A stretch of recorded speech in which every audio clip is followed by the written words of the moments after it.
go. Hey guys, welcome back to another year.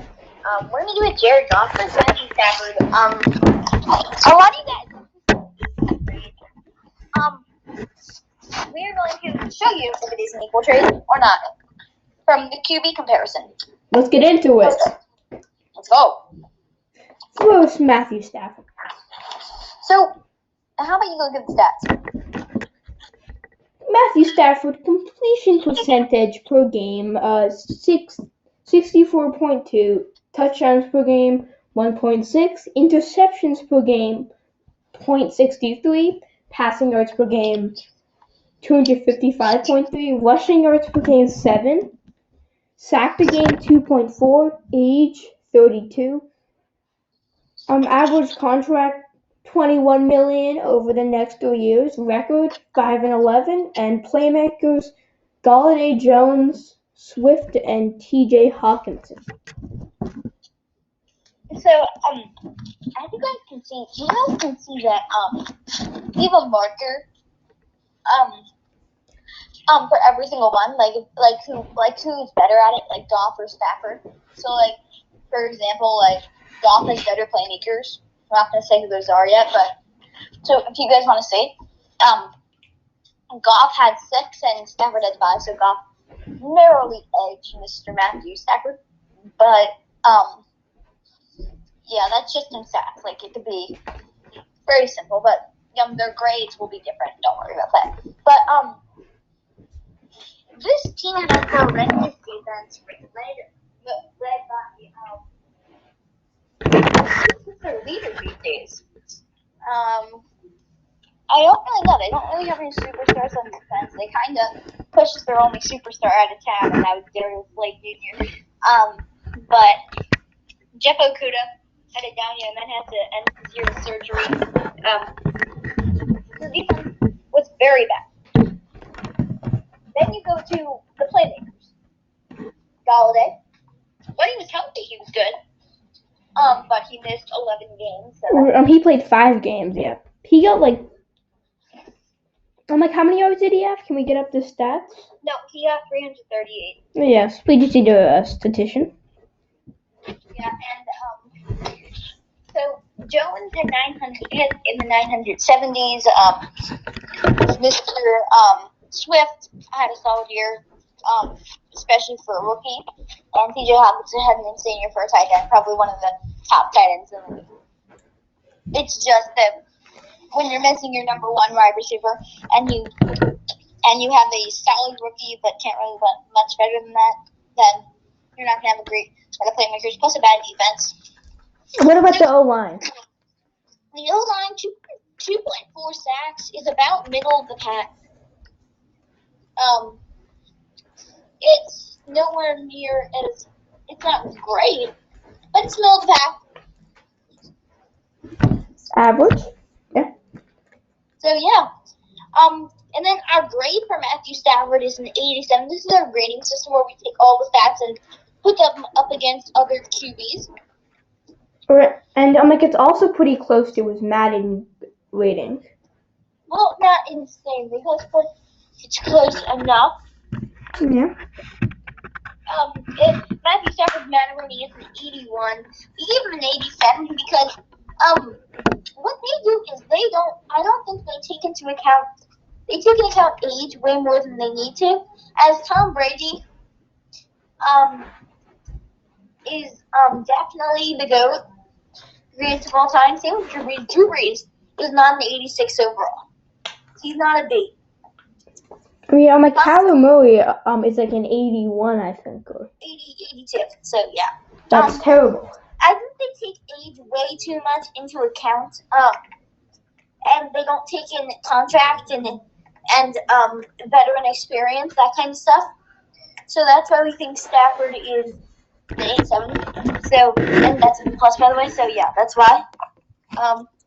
So, yeah, let's just hop into the next plan. Let's go show you Jared Goff's stats.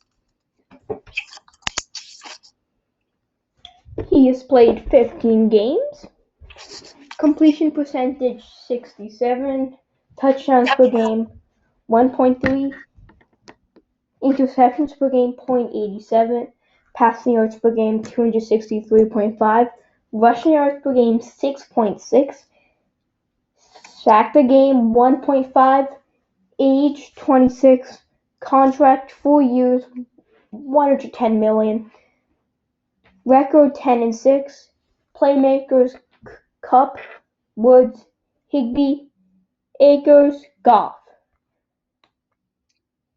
Oh, you read Mr. Goff.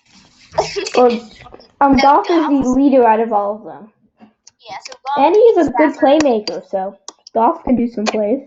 Yeah, Goff is good playmakers. Cooper Kupp and Robert Woods, both pretty close to the 1,000 receiving yard mark.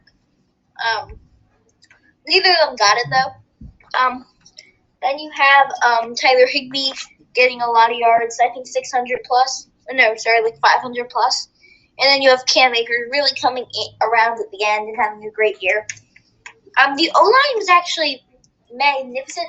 Probably one of the top, definitely a top 5 O-line throughout the year, as they only gave up 1.5 sacks per game.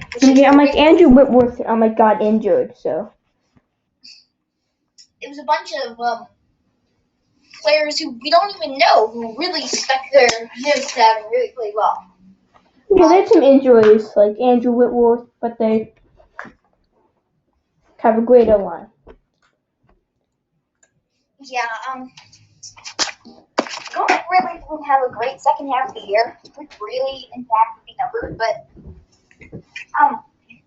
these stats are pretty middle of the pack here. Completion percentage is probably, in my opinion, I think it's in the top 67% for the starting QBs. It's probably in the top 12 or something. So that's solid. What TDs per game? 1.3.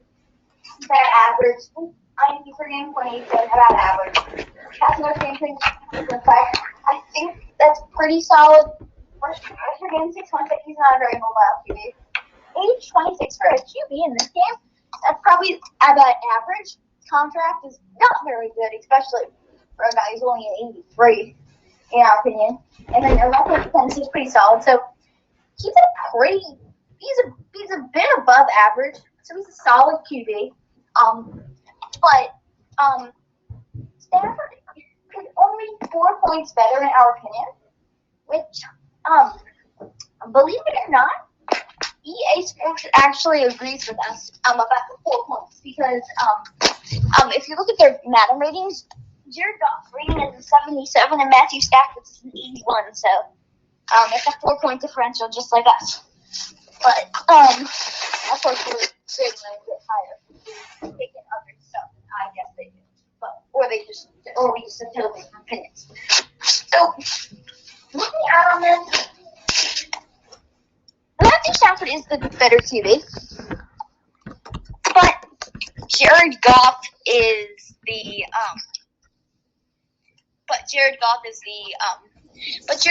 as good. But do I think they should have given up 2 first-round picks and a third-round pick?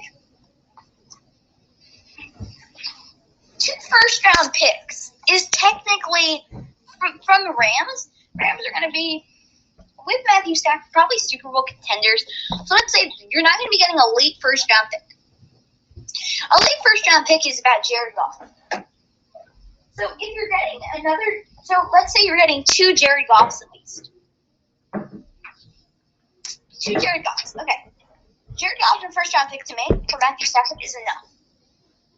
Okay, maybe for a bit more, then you can add a third, but not 2 first-round picks. That just doesn't make any sense. So my grade for the Lions would be an A. It's just they could have gotten rid of another one of their veterans while they were at it, such as Danny Shelton or someone like Kenny Galladay. His contract is over. Maybe like Desmond Trufant. If he's a free agent, I don't really remember, but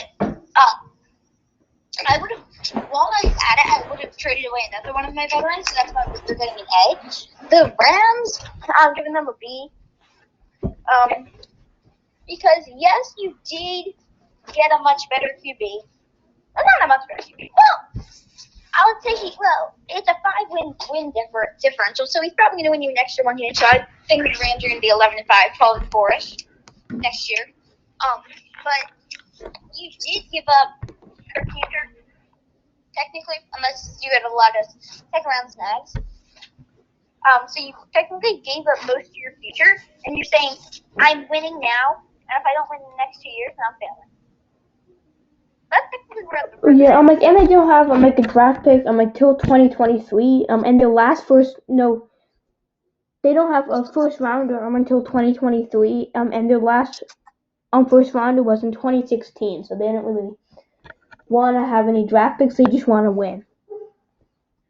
Yeah. So with all this, we're taking it into account, and that's why they get a B, because true, they're proving that they're making their team ready for win now, but they're also destroying their future, and they're saying if they don't win right now, they're not in a very good spot.